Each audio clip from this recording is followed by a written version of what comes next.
An audience of business owners ask me questions for 4 hours. Here are the best moments. I own a company that basically scoops up dog shit. Sweet. And, I love these types of business. No one cancels. Yeah, we're doing about $2 million a year, and I want to get to $10 million a year as fast as possible. Poo-poo to profit. Sorry, go ahead. In our business, it's somewhat seasonal as far as the acquisition goes. We basically double every first quarter of the year when all the snow's melting off and everything. But through the rest of the year, I want to start looking at acquiring other dog companies, basically. So my question is, when you're going to acquire other companies, how do you integrate it with your company to basically not light your money on fire and to maximize the enterprise value for an investor? So obviously the price that you're buying that is going to be a huge factor in how you structure the deal. Are you keeping the operators on afterwards or no? Probably depend on the business and the deal. Yeah, I mean, I would have some sort of big incentive for them to have like a 1-year bonus, basically post integration, and so that way they're going to be highly incentivized to, you can put half at the end of the first year. Like, hey, like we're in this together. If this doesn't work, then you're not going to get paid.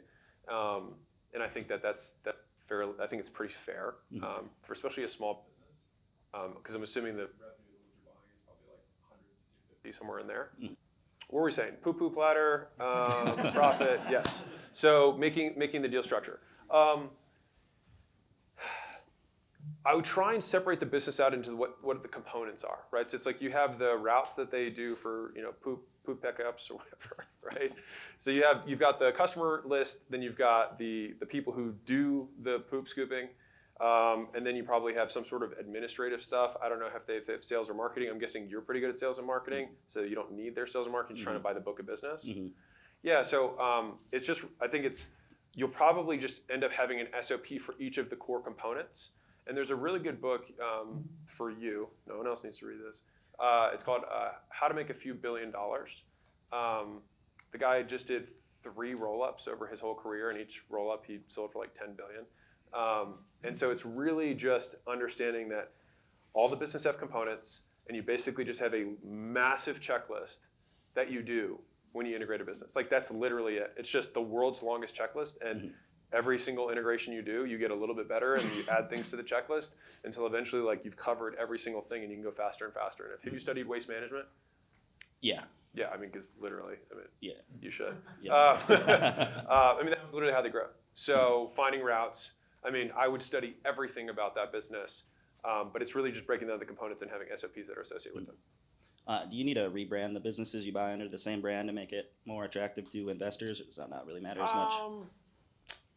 I would probably rebrand it. If you really want to do the big play, you'll get a premium for it. Yeah. Thank you. Yeah, you bet. Hi. Hello. So my question is regarding email marketing. Cool. And the thing is that we currently have a quite good lead magnet, which is free and which is good.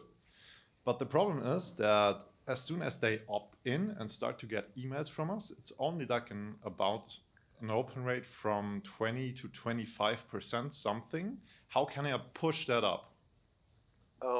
So 2 things. One is how good the lead magnet is. So I know you said people want it, but the question is how good is it once they get it?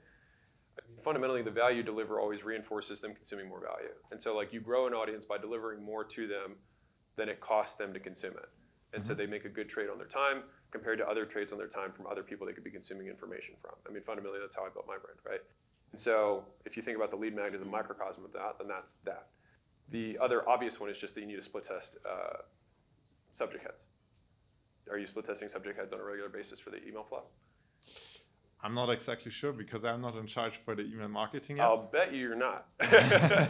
So yeah, I mean, so like a lot of this stuff just for everyone is like, I get asked sometimes a lot of questions that can be solved with a test and not like I can tell you the answer. And so when we want to figure out pricing, we test pricing. You guys saw a fuck up yesterday from it, right? So like we test pricing, and that's how we do things. Like we just try it out and we see. And so we do the same thing. We just like see if this headline works better, and then we see like we run tests constantly. And I would say that's probably one of the things that has worked really well for us. And what I would warn you against is like, because you're on the, like, if there's a pendulum of testing, right? There's like, we test everything all the time, and there's like, we haven't tested things, what's a test? Like, there's kind of a sweet spot, because whenever you do test, there's a cost of testing which is guaranteed. You have a cost of change, like you have mess ups that happen, right? And so those are guaranteed, but the upside of the test isn't guaranteed. And so you want to make sure that the tests that you're doing are worth it. And so for you, the cost of the test for doing a split test on a subject head is probably not that much. If you want to test a change in your offer, it costs more. You got to retrain the team, you got to retrain the fulfillment. There's more things that have to happen. So there's kind of like low cost tests and high cost tests, and not all high cost tests are going to have high output. And sometimes low cost tests have massive output. And so you want to kind of order these from like, okay, what is the lowest likelihood test that could have the most output? And you just literally order them. And you're like, all right, well, let's grab one off of here, and we do them in that order. Does that make sense? Yeah. So we literally have a big list that's like Alex's ideas. Where do I find that list? No, for my stuff, right? And so so this is to your ADD question that you had earlier. Like, I highly recommend doing this. It took me a long time to learn, for Layla and I to figure out this dynamic, was that I had about one new idea for our business per day. And Layla's like, we can do like one a quarter. And so I was like, well, what do I do with all these extras? And so I would just bottle them up and just go nuts, right? And so instead, I did two things. One is that I started making content to get ideas out, get my creative juices out. So it's kind of an outlet. So you guys are like the product of a creative outlet for me. And the other thing is having my big list of ideas. And it's literally called Alex's Big List of Ideas. And I just have this massive, because you're lose it. So you write it down. And then next week, you're like, you know what, actually wasn't that good of an idea, but I was about to change the whole company, and now I actually think it's fine, right? And so by having that list, it kind of gives you a little bit of space between them, because you're always emotionally invested in it when it's your idea and it's fresh. And so giving it some time to settle, it allows me to look at these and be like, no, even with like a month of sleep, this is a good idea. We should test this one, and it's worth the cost. And so that's how I get some of that creative juice out, and I make sure that the tests we have are the highest return. So in regards to email marketing, you just think of a nice fancy title, and then you just write it down and sleep some days about it. So honestly, like the first thing I would do is just Google like split test headlines for subjects. Okay. Yeah, and then you could probably find like 500 and be like, okay, which of these apply to my niche?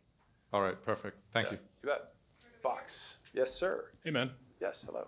I have a SaaS company. It's an e-commerce fulfillment platform that specializes in dropshipping fulfillment. Cool. We have super, super high churn, 33%, because a month. Okay. Yeah, because 99% of our traffic is a new business that they're trying to start an e-commerce business. We've done surveying, market research. Like I'm gonna make your day, but keep going. Okay. Their issue is they need to find which products they want to sell and drive profitable traffic. We just can't figure out how to operationalize that. Yeah, so you have something called structural churn, which is something to not lose sleep over. Okay, thank you. Like Shopify has more churn than you do. Yeah. So it's the nature of getting into the VSMB space.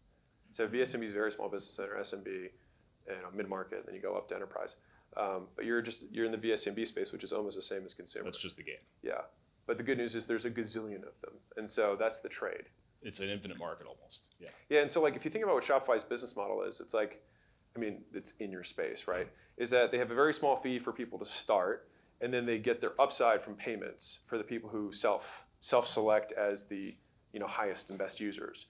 And so they make money on people who make no money, and then once those people make a lot of money, they make more money with them. And so it's kind of like a dual-sided monetization structure. And so that might be something that I would explore. Yeah, we're looking into payments. Yeah. I'm trying to feel like I thought that was the constraint of my business, but churn. Yeah. 3% a month for VSMBs is not bad. 33%. Oh, 33. Yeah. Yeah, that's worse than 3. Yeah. Super high. That's 11 times worse than 3. I was like, dude, you're doing fine. I love 3. I was like, I'm gonna make your day. Dude, I love 3. You're doing great. Yeah, got it.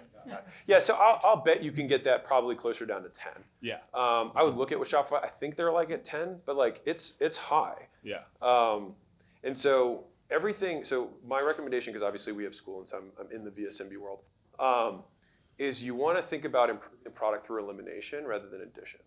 So it's how can I eliminate things from the product that people aren't using? What are the things? Like the number one reason people cancel is overwhelm. They get distracted. overwhelmed. There's too many things. They don't know what to do. And so it's really trying to pull this goes for service too, by the way. Trying to pull as many things out, and like you can introduce things later that they don't necessarily need yet. So it's really just thinking, what is the one thing I need them to do right now? And then until they do that, I'm not going to show them something else. And then once they have done that, I will show them the next thing to do. It's just trying to keep as little friction as humanly possible. And that's like the 100 golden BBs. There's no silver bullet. It's just looking at right now, like you probably have a data guy, hopefully, on the team that can run like a regression analysis on the cohorts. Yeah. And so do you know what your activation points are? Yeah, we know the golden path. Okay. Yeah. Well, then literally all resources go towards that thing. Like if that is the constraint of the business, then I don't care about getting new members. I care about them insofar as we need to test the cohort out to make sure that it's working. But I'm not doing any growth initiatives. I'm not doing any new features. Everything that we're focused on is how do we get more people to that activation point? And I don't care about anything else. That's it. And so if the activation point is right, then churn will go down. If the activation point that you have is wrong, then you have to find what it really is. Yeah. G'day, Alex. How you doing? Hello. Hello. My name's Josh. I own a business in Australia, and we help universities Australia. And we help universities or unis in Yeah. Australia keep their students and keep them happy so they don't drop out. So your Okay. college video was really applicable to us. I think the Australian government was listening to you because they introduced a policy this year. I know. I came to tell you call that it news the in Hormozy person. policy? I know. They introduced a policy where Australian unis to receive funding have to dramatically increase the amount of low socioeconomic students, the one that benefits most from cool. uni, which is cool. And then they released a policy that said for essentially $60 million of student funding has to go to clubs, societies, fraternities to support those students. Uh-huh. So 8 years ago, I started a business on the premise that uni should really invest in supporting students because it keeps their customers there and that's good for unis and good for students. So I have a woman in a $60 million red dress. Okay. And my question is, normally I'm selling to a student engagement professional. It's their first professional job. Now I'm selling to their boss's boss. Okay. So I have a value equation basically for student retention that we've created this instrument, which shows them why students drop out, where their dropout rates are, benchmarks it, exactly what to do. Sounds good. And then our training solutions are the answer to that. Okay. But I've spent 8 years selling training solutions, not data and analysis. I'm not used to selling to the CEO. I'm used to selling to their They just want employees' the data. employees. Say again? They just want the data. They just want the data. The higher up you go, just for everybody, for enterprise sales, the more money the person makes, the more they don't care about the narrative. Yeah. That's just been my experience. Now, of course, stories sell, and there's things like, sure, Yeah. you want to have a meta narrative if you want, but like until you show them the math behind it, which is like, what is your return on Yeah. this? And that's what they want. So my problem was my churn, I'd lose maybe 20% per year. The ones who'd hire me for training, the students would go, it's the best training I've ever been to, it's amazing. But they wouldn't be able to tell their boss or their boss's boss the data to prove that it was good for retention. Well, you have to track the data. You have to track it. Yeah. But they would never give me that data, so I couldn't ultimately prove So you have that to make it contingent. Like you have Yeah. to do it. you have to do it. You have to do it.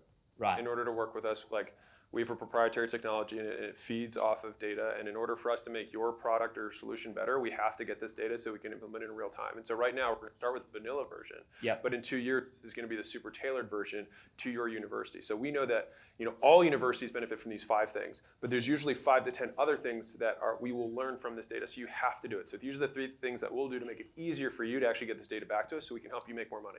Yeah. Can I ask you one quick follow-up on that?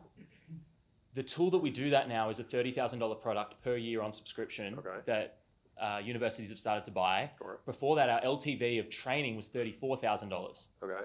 So the tool that justifies the $34,000 training Yeah. is worth $30,000. Sure. So that's what I'm wondering. Do I focus more on selling that and then I'll selling just sell the it for training? 60 if you want and just say it comes with these 2 It things. comes with the training. Sure. And pivot towards that? Yeah.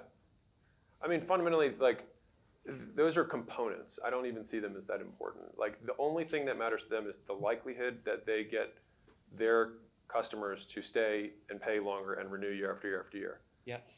And so how we get there matters just really little. And Yeah. you know this from the sales side. I think you're in the weeds right now because you have your entrepreneur hat on and you're here. But like, Yeah. if you're a customer, I don't care if we're going to be doing keto or cutting my calories. Like, I just want to be able to fit in my high school jeans. Yeah. So just tell me how many there. That's it. Cool, man. Appreciate you. Yeah, Thank you you. bet. I'm a brick and mortar franchise owner. Sweet. I own 5 indoor golf simulator Okay. locations across the country. Cool. I've got FDDs in place to scale up to 12 Are you franchisor or franchisee? franchisees. Okay, got it.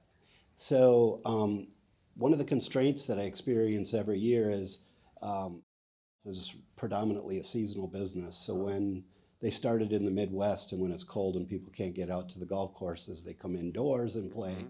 But the constraint is in the summertime, my utilization just drops right off the table. Right. And I'm trying to push forward based on some information I got from customers about what they really like about the place. It's like, you know, time to play a game is much shorter indoors. The weather's always consistent, a lot of things like that. And I'm trying to push my branding in that direction so I can address some of that low utilization in the off season. Do you have any ideas that you could offer on that? Yeah, I mean, obviously I'm here in Vegas and I would be like, want to do 18 in under 30 minutes and it be air conditioned with a drink in hand. Like, I mean, you could sell me. Right. Yeah, I just like air conditioning in general. But yeah, I mean, I think that's because I was thinking, I was like, all right, because a lot, like lawn care guys have the same issue, right? It's like when it's the winter, for them it's the opposite issue. It's like, so then they have to get into snow plowing. They call it the on season and off season. Terrible, by the way. If you're in a seasonal business, don't call it the off season because then everyone's going to treat it like the off season. You just lose money the whole time. But I think that perspective makes sense. Like the benefits of indoor. Now, I would bet that the places where it's hottest in the summer might benefit the most from that. It's like get out of the summer heat, and like because you have a time component and you have a comfort component, which I actually think are pretty strong. And so I would just be leading with those. Like, 'cause everyone thinks faster and everyone thinks to be easier, and so you do both. So just focus my branding and sales in that direction. Yeah. Thank you, sir. Yeah, and I was instead of branding, I would just say this is the messaging. Yeah, just from a delineation. Yeah. I'm Millie. I run a math tutoring company with my partner Christian. A what training company? Math tutoring. Math tutoring. Yes. Math. Very Lovely. sexy. So right now we're really, really small. Our offer's good. Our sales process is good. We know that we just need to do more of it, which is Okay. fine. And we're hiring people to help us with the sales and the fulfillment. What I want to know is you've built a brand where all of your employees seem to have that same let's get shit done attitude as you do. How do you instill that within your team so that they know, like, let's get this done? You get rid of people who don't have that, Fair? and then the only people who are left are people who are that.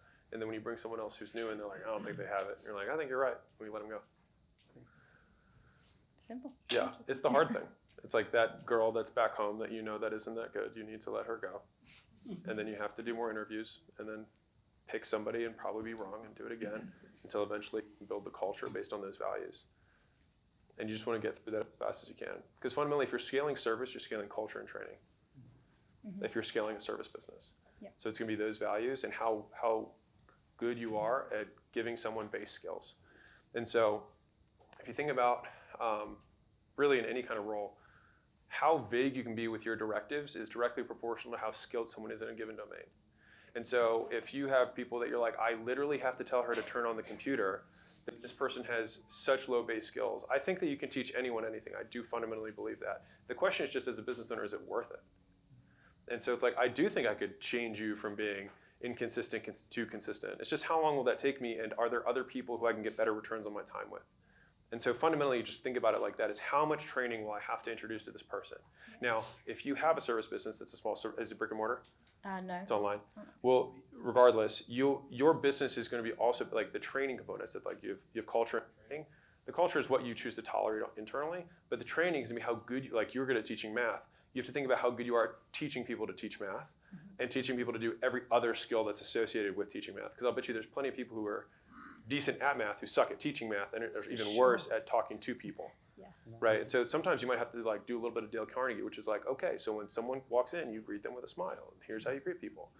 I'm dead serious. Yeah. Like this is like, there's a reason Chick-fil-A, if you're here in the States, is what it is. It's like they teach people how to people. Yeah. Awesome. Thank you. You bet, but that's going to be the differentiator. That's what's going to take you to the next level. I own a medical spa with my wife. Sweet. Yeah, and so Love med spas. we offer a ton of services, anti-aging services. The most popular ones are the least profitable ones. Cool. So trying to determine strategy, should we market the ones that are most popular, try to get people in more, and then look to upsell? because the higher margin ones, I mean, you're talking like a 10 to 15x difference Yeah. in revenue. So I'm just trying to determine, do we market more general, come on in, Yeah. we'll give you a year plan, or just market the baseline one, come in, and then just try to upsell after that? This is a great question, and it probably affects a lot of people here. It is a math question, so you can solve this and actually know what the right answer is. And so I'll just give you an example. So let's say Botox is what people come in for example. All right, so how much Botox costs? What's your gross profit on Botox? So after we factor in all of our fixed costs, like $58 per treatment. Okay, so you make $58, okay, per Botox. So what does it cost to get somebody in the door? Right now, our CAC is 202. Okay, so 202, great.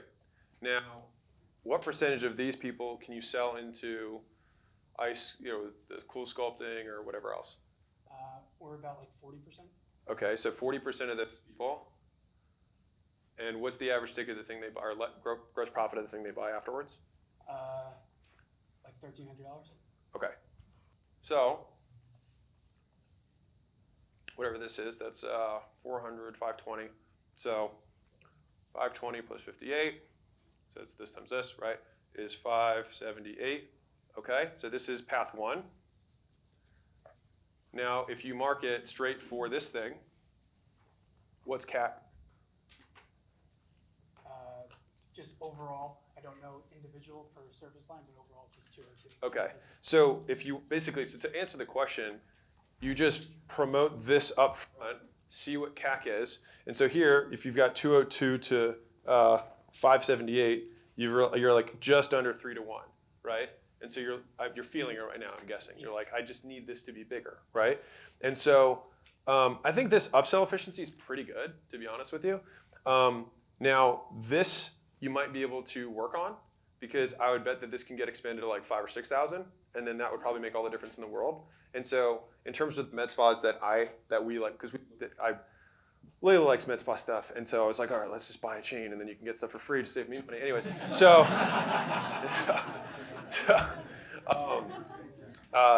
but I think this is actually probably where the deficiency is. I actually don't know if it's like $200 is fine, especially like. That's what it costs to get somebody for a gym membership, and right, and that's a way lower LTV than this. So this actually feels like the problem to me, is that, and the conversion's okay. I think you might just need to see if you can sell bigger bundles, and you might want to consider. Do you have financing? Yes. So you have third party or in-house? Third party. Huh. Okay, then you might. I think you just need to. I think you probably need to.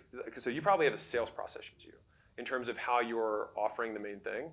And so I would consider, wait till the next book comes out, you're gonna love it, doing something called like a menu close. And so you sell the vacation and say like, okay, if you were to look like a goddess, these are all the things you need. And then everything they cross off, they just look uglier and older.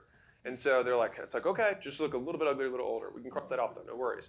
Right, ha ha ha, okay. And so you can start there though, and it's just like, okay, because I'd rather start at ideal and then just try and figure out a way to make it work with their budget than try and just get a sale. Does that make sense? Yeah. So I'm gonna bet that this is the problem. If you want, you could try and market this directly, and then you'd have, I guess, 100% of people that would go into this. Because like if you go to acquire customers, let's say you acquire these people for $300, then it would make more sense to market that as the front end. My guess though is that you just need to boost this guy, because this is fine. Okay. Thank you. Yeah, you bet. I mean, I've heard of some med spas paying $200 a lead. So using your delivery cube as an example and LTV to CAC ratio, when you're thinking about modifying components of your offer that are maybe fairly fulfillment intensive, where you have maybe a unicorn or key man risk, how are you massaging that? Or how are you thinking about this problem, knowing that, okay, I can't have the unicorn and key man risk, I want to increase LTV for my customers, but my customers really like this thing. So think like one-on-one support, Sure. gym launch kind of thing. You have to, so whenever you get into key man risk in general, just for everybody, what makes things rare is combinations. What makes them commoditized is breaking into chunks. And so if someone's an exceptional painter, it's because they can combine color and movement and whatever, like, I don't know painting, but I'm sure there's other components of painting. And so within the support component, there's probably 3 or 4 things that this person does very well. And so you just chunk it down. Right? It's kind of like the example I gave yesterday is like, how do you replace Alex in this business for delivery? Like, I was key man. Well, I wasn't going to expect somebody to be better at being Alex than me. So I was like, but I can find somebody who's really good at phone sales, who's really good at phone sales, and they're just as good as I am. Now, they're not going to be also as good at retention and strategy and ads, but they can be just as good at that. And then I find somebody else who's really good at ads. And I'm like, he's just as good as me at ads. He's just not as good at all the other stuff. And so fundamentally, like when you scale in a company, that is how you replace key man risk. It's chopping the unicorn's horn off and saying, okay, well, I can find a rhinoceros. And then you're like, okay, now I just need a horse, and I need some, fireflies to get the glitter. And there we go. It took 3 people to, replace my unicorn with things that are more readily available. And so you just chunk down what the skills that this one person has into component parts, and then you can teach those component parts much more easily. So it takes the mysticism out of it. Does that make sense? Yeah, I was thinking in terms of so let's say you had like Zoom, community, learning management system, Sure. and the community is becoming the intensive part. I'm not doing the fulfillment of a director of education who Sure. still could parse out the unicorn, but we need to eventually, for scalability purposes, one thing I talked about with Neil is maybe moving people onto like more of a, we already do Zooms, but doing more Zooms instead of one-to-one community interaction or something along those lines. So more the, So you just need to change the offer from one-on-one to semi-private? it is semi-private already, but there tends to be a time-intensive component of like reviewing specific case studies, if that makes sense. So I will tell you a story to hopefully answer your question. So my first ever gym model, I tweaked a couple times and then I got it right. And I had this setup where people would do 6 weeks of weight loss and kind of like more high intensity training. There's a point to this. And 6 weeks of like weights to tone. So it was like burn and tone. This is commercialized for mass market for those of you who are in the fitness space. Just breathe. All right. And so what ended up happening is that my sessions got so full that I was like, shoot, I should change how I'm doing delivery because I can't fit any more people in my gym, which was the wrong solution. I had found something that everyone actually fucking liked. And so what I should have done was just more of that. And so you're in a situation where you're like, how do I scale delivery more? I don't think your delivery is unscalable. You just need more people to do that thing that people like. And so either do you have margin to support it? I could probably swing that in terms of just reallocating some of our expenses. Well, if the answer is not really, then you're mispriced. Not necessarily need to change what you're doing. Like, so basically, It's more of a either or. I can either charge more to increase LTV and continue the service I'm Yeah. providing, or adjust the service. yes, I will say it's harder to find something that everyone really likes than it is to just change the price. So if you have something that everyone really loves, then you probably can support a price change. And so I want to make sure you're solving the right problem. Like, sure, you can go from semi-private to group, but that might lose all of the value. And then if you charge the same thing, now you have your price to value discrepancies out of whack. So what I did, this was the mistake, is I took my sessions and I shortened them so I could fit more sessions in. And by doing that, I destroyed the thing that worked. So don't do that. Product market fit is much harder to find than pricing. Next one. That hopefully applied to somebody else here. So you've gone over a lot of your successes. And failures. What was that? And failures, go And ahead. failures, yeah, and so my question is more about your kind of protecting your mental health and your ability with these extreme emotions, because I've gone through both exits and acquisitions the last 2 years, Yeah. and I've just never been more miserable. That's Really? the main reason I'm here. Okay. Is just either getting resources or connections. I'm just wondering how you've handled when you have those major losses, when you've lost everything, or when you've kind of had that failures face you in the face, and also if you ever view an acquisition as a loss of community. Sure. And how you protect yourself. So I will not spend a long time on this because it gets into a very heady, chunked up version of reality, which is just like, I believe that when I die, within 6 months, no one will give a shit. And so the fact that no one will care 6 months after I am dead for the most significant life event that I have, which is that I am no longer alive, it makes a lot of the other stuff not matter that much. And so I also know that when I was poor and I had nothing, I was about as happy as I am now. And so if I was just as happy then as I am now, then I could go all the way back there and basically be in the same thing. And I think in some ways, when I really play it out, I get just as excited about the idea of having the comeback story. Now, I'm going to try to not do that. But if I did it, I would get into the state that I think that I'd be like, this is going to be my thing. And so like a lot of times the fears we have are catastrophized. And so I want to have this, like, of the many list of books, I have this big document of like Alex's list of books that he will someday write. But one of them is Play It Out. And so a thing that I say a lot on quarterlies and strategics is like, let's play it out. Like, what happens next? What happens next? What happens next? And so like what actually happens next is not that bad. It's just the idea of it that seems very bad. I mean, Layla has this quote that's the fear is a mile wide and an inch deep. It's like you take a step onto it and you're like, oh, this isn't that big of a deal. Like the worst case is I moved back with my parents. Well, actually, I kind of like my parents. And home cooked meals, not so bad. And I'm only going to see them for 10 more years before they're just old as shit anyways. So, it could be a blessing in disguise. And like, there's a lot of research that's been done on like people who become paralyzed. And within like 3 to 6 months, they return to the exact same baseline of subjective well-being as they were when they had all their limbs. And so as much as that's a terrible thing that could occur, losing money is probably a lot less bad than losing limbs. And if it happened to them and they're just about as happy now as they were 6 months earlier, I just genuinely, like, Layla and I sit on opposite poles. Like, I struggle to care. She cares so much. And that's how we yin and yang in business, is that she'll get stressed and I'll be like, we can die and no one will care. And like, when you zoom out, you're like, oh, there's the world. And like, I'm a monkey on a little thing. Again, this is a worldview thing. Some people don't agree with this, and I've had people get really upset about it. So that's how I deal with it. And so for me, I just don't have really big stakes because I just don't think anyone cares. That's all. Like the idea that everyone is watching, it just isn't. I run dental clinics. Okay. And our USP is single visit full mouth rehab. Okay. So like veneers and all that? Yeah, got it. Okay. Day. Cool.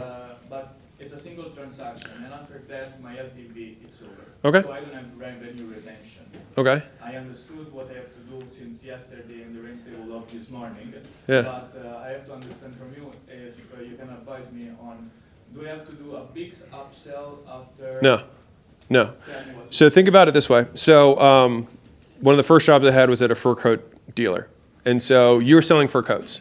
So now, mind you, he can sell more than one coat. You can't sell more than one mouth. But you probably can every 10 years, but let's not get into that. So what he realized, because he was fourth generation, so they had to like figure out the business model over more than 100 years, was that he invented summer storage. And so the idea was, okay, how do we get these people who bought these $5,000 jackets to like come back? Because a big $5,000 coat for the average consumer that was buying it, it's actually an aspirational purchase. So a lot of people think luxury is only for rich people, but 90% of buyers are actually poor people who want to look rich. Fun fact. And so what they found out was, well, if we get people to come back regularly for other stuff, they're more likely to buy more frequently, right? And so what you need is insurance. So when someone buys something very expensive, what you do is you charge 5 to 10% of the total purchase price for insurance. Now I say insurance with quotes here, but like it's, hey, you spent 20 grand on your mouth, spend $1,000 a year to keep it, right? Yeah, to keep it looking nice, because I can double how long these teeth are going to last if you go into our maintenance program. And then you have this long-term care, literally probably be called long-term care, for your mouth, and then that way you can extend the ROI on the investment that you made. Do you think it's better if I do it after the single sale or between the After. After, okay. So sell the 20, then they have the mirror in front of them, and they're like, oh my God, and you're like, right, you don't want this to go away because this could go away, and only for 5% of the thing you just, like $1,000 a year, we'll keep it looking nice. And they just spent 20, they're not gonna give a shit. It's like, whatever. Thank you very much. First, thanks for everything. You bet, man. We're in the position where we have a couple offers on the table to exit. Cool. A couple of LOIs. It's life-changing money, but we believe if we stuck around for 2 to 3 more years, it could be like extra life-changing money. Sure. So how would you look at this decision and decide when's the right time to exit? One of the hardest decisions in business. It's a very personal question, and it comes down, and the nice thing is that you have all of the information to make the decision.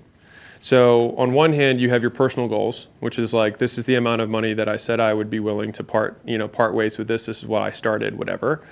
On the other hand, you also understand how reliable your business is.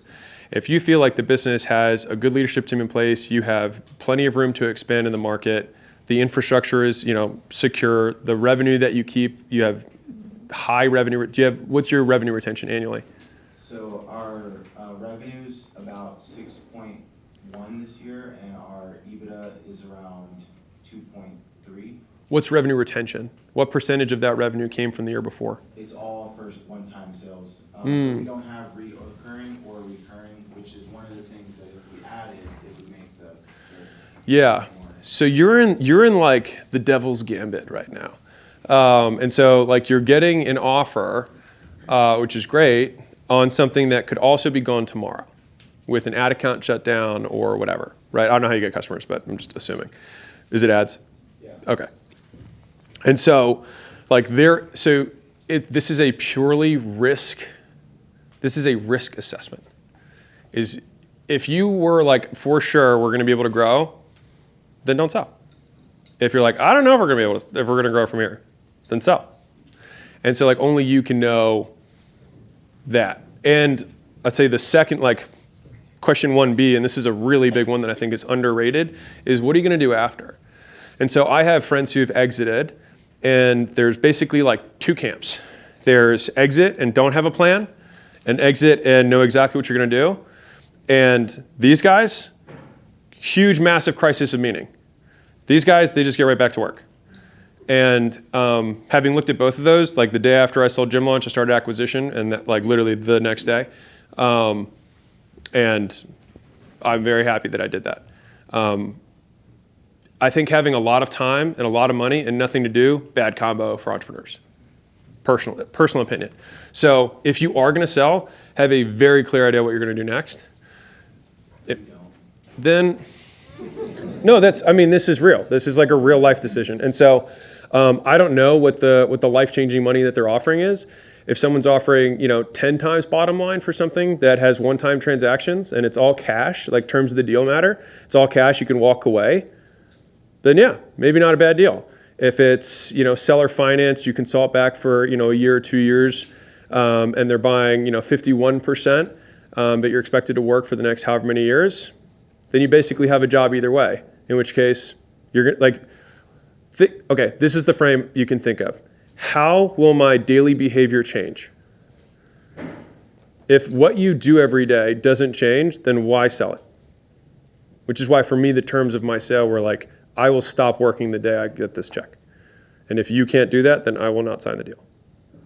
Yeah, ours is like we're out once we sign. Okay. Or there's options, so there's Sure. different kinds of offers. But it's like the majority of the money up front, a little bit of seller financing, a little bit of an earn-out, but Yeah. we're out. Well, yeah. So, this is a purely personal decision. I won't take too much more time on it, but like, it's a risk decision, which risk is purely personal. It's like, do you want to put it all in Bitcoin? You could. It's just purely personal. Can you just tell us to sell it?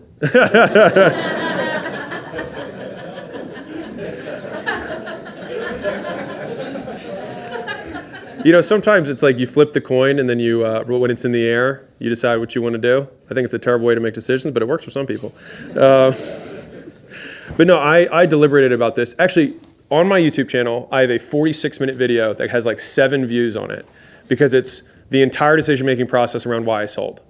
And it's like 2 years ago, maybe 3 years ago. It's a really long video. Like We watched that, and that's how we backed out of our first Well, good. I'm glad it served you. But now you got a much better offer. So it just comes down to how risky is it that, because the thing is businesses, and this is one you can write down, businesses will always go up in value until the day they don't, and then they're worth nothing. So a business that grows will always be worth more. Even a business that maintains is worth more the track record they've been consistent. But the day the business goes down, no one touches it. So that's the knife's edge. The longer you keep it, the more valuable it is. My name's Rick. I'm a law firm owner looking to scale my law firm. Sure. And I've identified, brief value of today, I've identified 2 major constraints. One is the marketing is all outside agencies, and I don't really know a lot about it, so I want to bring that in. Mm-hmm. And also, I think I need to start hiring higher level talent to start basically unicorn parts Mhm. of what I do. Yep. And we are, I guess, another concern would be we are a cash flow intensive, Constrained. yeah. So at what point, I guess, do you put it all together? What do you think is the better route to go if you have to do one or the other? Is it the one that train attorney, I think both are 6-month endeavors, if I'm just guessing. Recruit and train top talent, or build an in-house marketing team. One brings it in, one gives money. You know, if I could do one or the other first. So I would, because you have a small team. You have 6 people, right? 6 or 7 people, right? So I think that the best, from what I see, the law firms that make the most money are exceptional promoters, especially in the transactional space which you're in. And so I would hire an exceptional agency that has a proven track record, and I would study everything they do. Have you read the agencies chapter in Lead's book? I have not. Read that chapter. So it literally does like, this is how I do, this is how I learn marketing. So I go to agencies and I say, hey, and I like agencies most times more than the coaching world, because agencies have to produce results or they get fired. And so I go to agencies, ideally ones that I get from referrals. And then I tell them, I want to steal everything that you have, but I will do it over a longer period of time because it'll take me time to learn, and I will compensate you for the difference. So your normal people probably churn out at month 3 or 4. It'll probably take me longer than that, so you'll pay more. I'll pay more there, and then after I do kind of absorb what you're doing, I'll pay you a consulting period after that to make sure I can troubleshoot. So you'll make more LTV than a normal customer, but I'll do that in exchange that I want you to show me what you're doing. This is how I've learned every platform. Yeah. I just pay someone more. Okay, because the agency I have right now is there's no transparency. They Right. collect money and they give you Right, money. and that's why at the onset, read the chapter. I literally have a script in there of what you say to the person. And if they say no, then you go to another agency and you read the script again. Okay. That's what I do. The answer is agency marketing first. If I were in your position and I had 6 employees, I would rather learn it, because in order for you to succeed at the level I think you want to succeed at, you've got to know this stuff. Hey, so first I just want to say thank you because you made me a shit ton of money. Second, I want You're welcome. Second, my last business was an early childhood education shared services startup. Okay. I built it from concept to fully funded, $32 million. Awesome. And then scaled from just me to 133 staff people in 18 months. Awesome. So, and I left it because I made a community decision to incubate it at another nonprofit, but I was not the owner. Okay. So I built it for them. Weird. Now I help career women product. I made them a shitload of money. It made them a shitload. Good. Yeah, so they. I'm so happy. Yeah, so now I help career women productize themselves so Cool. that they can become solopreneurs or early stage startup founders. Cool. My question here is around your calculus for speed, Mhm. because for me, I had 9 months to take very disgruntled stakeholders, pull them together, make a concept, 18 months of diligence, etc. Mhm. Now I am building a sales team. I Yeah. am doing things like the personal brand is me. So my calculus around speed, and that exactly what you shared earlier, the temperature that entrepreneurs are comfortable with, has been hard for me to calibrate, especially because Do you feel like you're going too fast or too slow? I think I'm going too slow. And my brain. You know what's weird is that I have NBA brain. yet to meet an entrepreneur who says that they're going too slow. You're the only one. Every other entrepreneur is like, I'm going way too fast. Things are just happening so fast around me. I'm joking. No entrepreneur says that. Everyone's like, this should have been done 7 years ago. Like, why is this taking so long? Like, I can do this in 5 seconds. Why does it take you 5 years? So I think first off, it's normal. But let's chunk down a level. What specifically do you feel like is not happening fast enough? So think about it from inputs and outputs. Outputs I don't care about. Outputs occur, revenue occurs, profit occurs as a result of inputs. And so what inputs are not happening fast enough? So to me, it's the equation of cash flow and closing my learning gap. So for example, I have been like, oh, I am the salesperson, and I'm fulfillment, and I'm all of these things which have required me to close my learning gap. Mm-hmm. I would prefer to hire someone to like build out the sales team. But you don't have cash flow yet. Yeah. So when you start, so was the other thing funded that you did? Yes. Okay. So this is really cool for everybody. This is a great meta concept. So every single business on planet Earth incurs debt from the day it starts. It's just that the nature of the debt is different. So if you're bootstrapped, you start with leadership debt, management debt, technical debt. You incur all these different types of debt. If you're venture-backed, for example, you incur financial debt. But you can spend the money to get the CRM day one. You can spend the money to get the executive team day one. And so you incur less financial debt, less technical debt, less of all these things, but then you got to pay back the financial debt. Or you just slice down the pie and so you have a much smaller slice. And so whenever you trade, like there's trade-offs between the types of debt that you choose to incur. And so bootstrap businesses in general take longer to grow because you have the issue that you have right now, which is that you have to keep stockpiling, and you usually have to work double time because you have to do today's job and tomorrow's job in order to generate, basically you do 2 or 3 jobs to generate the cash flow from the savings of not paying someone else to do that job to be able to afford to pay the person to do the job that then levels you up to the next job that you can take over that pays even better. And so that's fundamentally the cycle of a bootstrapped entrepreneur. And so I don't think that you're going too slow. It feels slow because you were used to jetpacks that were artificial. No, just being real. Like if you're like, I've got 10 million bucks, let's go. It's a very different starting block, right? Like businesses that I can grow now, I can just fund them to start. And that's where you get real leverage because you get the best of both. Because then you have the capital. You can start like you're venture-backed, but you're the venture-backed company. And so you can start with all the leadership in place, get all the consultants in so that you can get the tech stack and all that stuff, and you can pay for the enterprise savings for a year ahead of time, and you can do all that stuff and not dilute down, but then the company owes me money, but I own the company, so whatever, right? And I know I'm gonna get a good return on capital. And so fundamentally, does that help everybody in terms of thinking about this from a speed perspective? Like venture-backed companies go faster because they cheat from like the nature of business. Is like they start with a ton of money and they can spend it from money they didn't make. Bootstrapped, you have to make every dollar that you spend. But I think that long-term bootstrap businesses are the most fundamentally sound. I won't even get too much into that because I'll just stop there. All the TLDR is you're going slow because you're comparing it to a venture-backed company. I will say that was a public-private partnership that was grant funded, so we also didn't have the pressure of, like we had social outcomes too. Yeah, you didn't even have like revenue or profit goals you had to even hit. So you had like outside money, you weren't accountable for any financial metrics, and you could just hire people. Like, yeah, that's like literally the opposite of a bootstrap business. And so like it's unsurprising that it feels different. Follow-up to it, just a very quick, it's a technical question. Sure. So my next hire will be someone in the content space and then sales manager. How much in cash reserves do you think I should have before I bring on somebody who's gonna make like 6 figures? So this will be good for everybody. The rate at which you hire is actually a risk question, kind of like we were talking about earlier.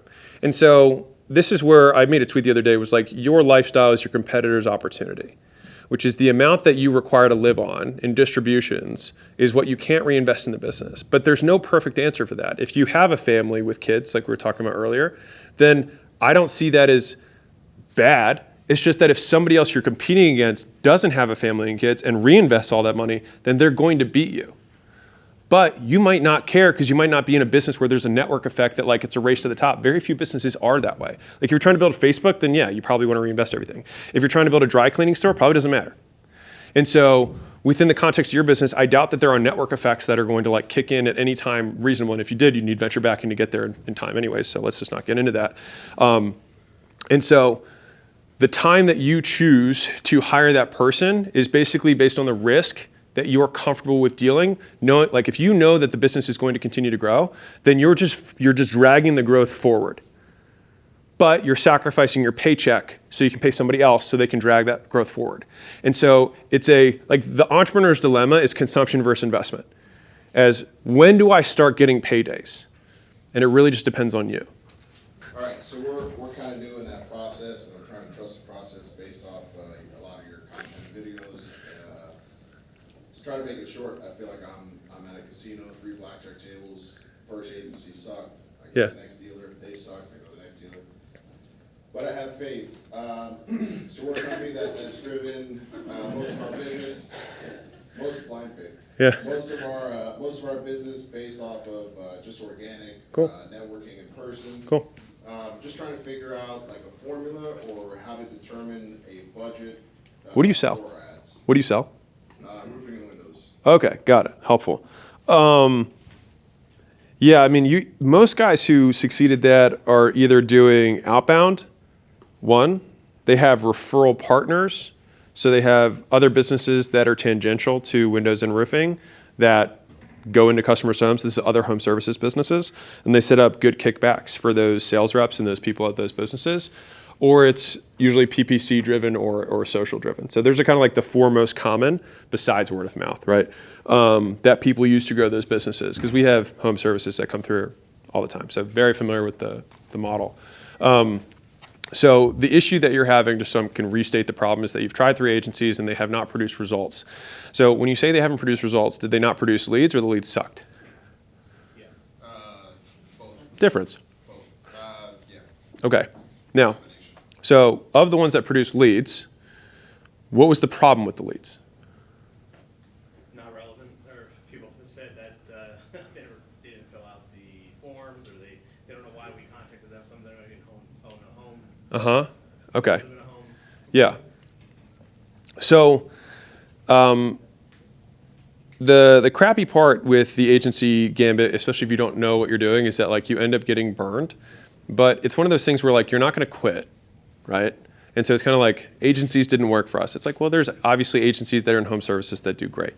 And so like path one is you just keep going until you find an agency. And when you talk to them, you're like, hey, if I don't see results in 30 days, I'm out. But if I do, I'll keep paying you for a very long time. And also ask them for their best practices, because if an agency does not give you best practices, they suck. So just give you that as a warning.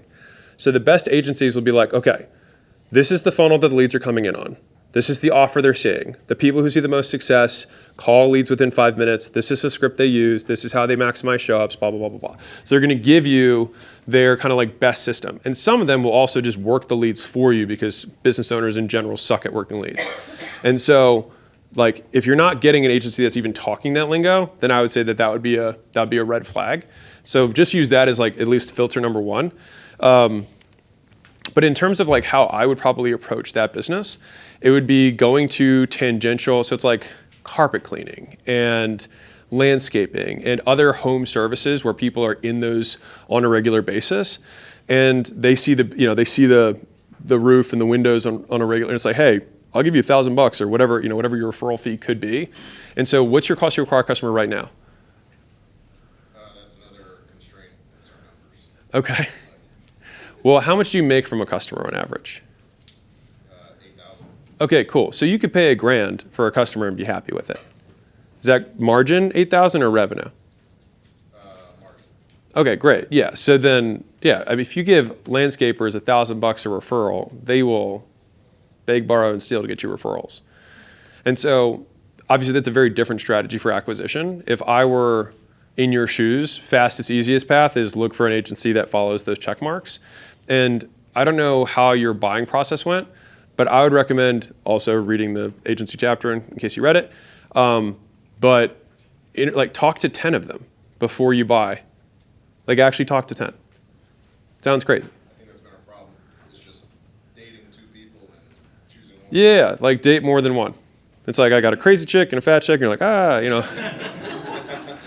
so like whatever. So like just, like open the pool of who you can pick from, right? So that's kind of where I would go with that. Does that make sense? So just open the selection up, and then I will promise you this. By the time, this is when you know you can pick, so I'll give you the litmus test, is when you stop learning things on the call.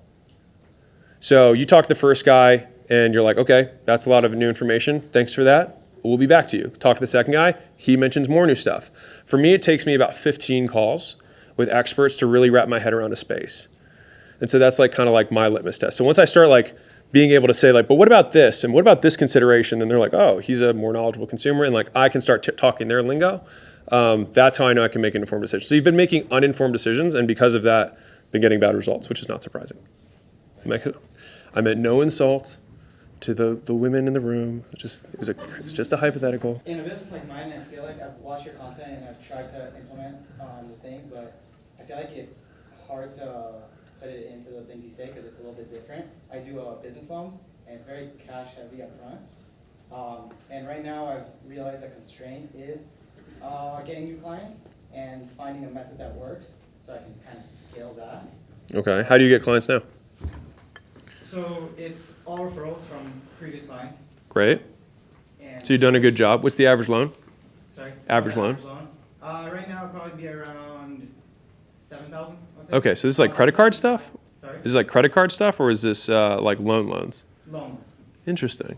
Low ticket. Okay, noted. There's definitely higher ones. Yeah. But usually to start off, we like to start small and it's Okay, got help it. people build up their credit. Yeah. And So you need more customers.